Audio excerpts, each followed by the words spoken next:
seems Apple is really gearing up to make every iPhone a beast this year, sort of. Yes, we have an update and more details on what you can expect for the iPhone 13 series, and I mean the entire series. Now, speaking of updates, a new report gives us sort of a better idea of when the next AirPods are coming, and it's good and bad. And if you're waiting on a Nintendo Switch refresh like I am, it seems like if the wait is about to be over. I'm Jaime Rivera. Happy Friday, everyone, except me, as yes, we've got a couple of videos lined up for the weekend. This is Pocketnow Daily, sponsored by NordVPN. Stick around as we've got a great deal for you on our VPN of choice.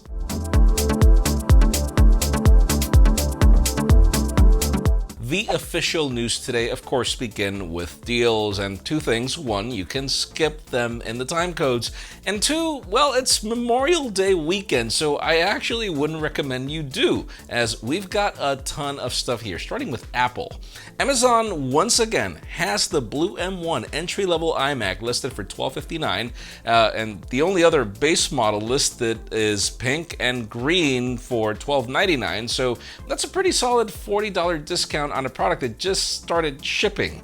They also have the brand new M1 iPad Pro for $50 off, leaving the base 11-inch model for $750. Now, the iPad Air is also getting the same treatment, leaving the 256 gigs of storage variant for $699. Finally, Amazon's Fire TV Stick 4K, which I absolutely love, is also $10 off, leaving that at $40. We have more deals on other Apple products, LG monitors, which I continue to recommend, and other headphones and other products in the description. Let's keep talking official news, but shift the focus onto OnePlus, as it looks like the company is ready to give us something new, sort of.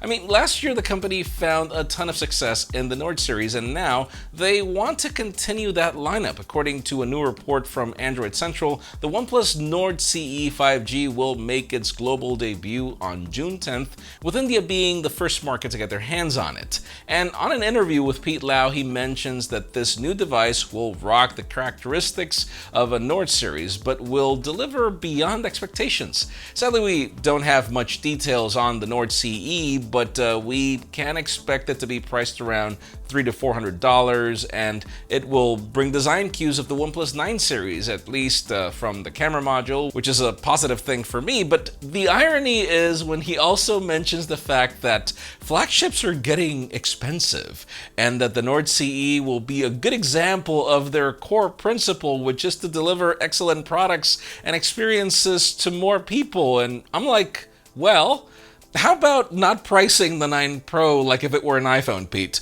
How about that? Anyways, we'll keep you posted. But alright, let's move the spotlight onto the Nintendo Switch, as it looks like we're finally getting a refresh, as, believe it or not, the Switch is 4 years old. Well, if you're like me and have been waiting for a new one, a new report from Bloomberg claims that Nintendo will be announcing a new console ahead of the E3 conference in June, while assembly will begin in July. Now, the report also adds that this updated console will be released at some point in either September or October. Now, from previous reports, we can expect this Switch to feature a 7-inch OLED display supplied by Samsung, and it will also support 4K once connected to a TV. Now, for internals, we'll be getting a new NVIDIA graphics engine that supports DLSS technology, a solution used to boost frame rate, upscaling, and more. And we can apparently expect an AMD chipset. Of course, with these specifications, we will be getting a price bump for sure, but we're not exactly sure how much it will go up compared to the current $299. Now, finally, the current Switch will reportedly be phased out, but the Switch Lite will continue to sell. Now I really can't wait for that E3 thing to happen. Let's move the spotlight onto Cupertino for the rest of the show, pretty much, as we got a couple of new reports on products we can expect. Starting with AirPods, which have gone through a ton of leaks, but we still don't have them. I mean, according to a new report from Bloomberg, and it seems that Mark has been busy, Apple is planning to launch the third generation AirPods later this year, which aligns with reports from other sources like Ming-Chi Kuo, who mentioned Q3. The report mentions that this this will be the first update since 2019 with a design that mostly mirrors the AirPods Pro with a new case and shorter stems.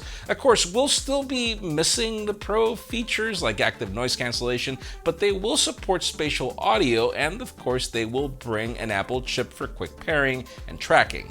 Now, finally, the report also mentions that the second generation AirPods Pro are coming until next year, with updated motion sensors for advanced fitness-centric capabilities. Now, apparently we can also expect a design overhaul for these as well, that probably eliminates the stem and looks more like the Galaxy Buds Pro.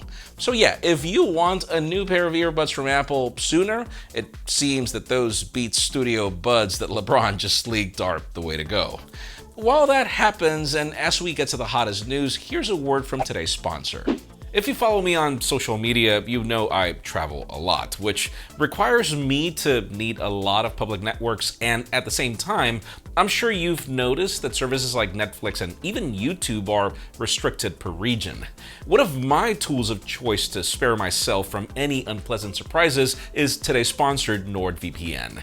It's super easy to use, letting you connect with one click or through auto connect to over 5,000 secure servers in over 59 countries. And if you're worried about speeds, NordVPN has been confirmed by various speed tests to be the fastest VPN in the market. It lets you connect up to 6 devices at a time on every major platform like iOS, Android, macOS, or Windows. And if you're on the go like me, simply pick a server in the location you need to be able to unlock your favorite movies and shows, or simply use it to add a more reliable layer of security to whatever public connection you're on. Head on over to nordvpn.com/pocketnow70 or use promo code pocketnow70 to get a 2-year plan plus an additional month at a major discount. And finally, for the hottest news today, let's keep talking Apple, but move on to the iPhone. And a couple of reports from Digitimes that we're going to be meshing into one because they're just too many. Let's start it off with internals, as they claim that TSMC has kicked off production for Apple's next generation processor, aka the A15 Bionic. And they will also see the demand of the chip surpass the demand of their predecessor, which is interesting considering that they're still handling a shortage somehow. Anyways, by the way, I'm not sure it's going to be called Bionic, but apparently we can expect this A15 to be built on TSMC's 5nm Plus process, which is also being used for the M1X and M2 chips. Now, moving to the camera, another report mentions that the whole iPhone 13 family will come armed with sensor shift image stabilization, which is currently exclusive to the 12 Pro Max. If you're not familiar with sensor shift stabilization, the main difference is that this is like a professional mirrorless camera where the entire sensor shifts and not just the lens in order to compensate for hand movement, which helps the camera take quicker photos and also more stable video. And since we haven't talked iPhone 13 in a while, we're also expecting 120Hz LTPO displays, at least on the Pro models, a smaller notch with Face ID rearranged, slightly thicker phones, and a new diagonal camera array for the 13 and the 13 mini. Now, as for the camera, we should be getting new lenses, specifically for the wide angle and telephotos. Now, the biggest question with everything that's launched right now is if you're waiting for the iPhone 13 with those, changes in the notch and the camera, because we didn't really see much of a difference with the 12 Pro Max. I mean, it takes quicker photos, but not by much. So I'm not really that crazy excited. I feel that Apple needs to bring more, but it could come at the hand of those chips. That's just me. Leave us a comment down below. We'd love to know your opinion. Friends, again, if you want to get the news earlier, follow us on Pocketnow.com and subscribe to our channel for more videos like this one. You can also follow us on social media, as our extended coverage happens on Instagram. And follow me on my personal handles to see me, not celebrate Fridays anymore, even if I should. Please give this video a thumbs up if you like what you saw. I'm Jaime Rivera. Thanks so much for watching. We'll see you tomorrow.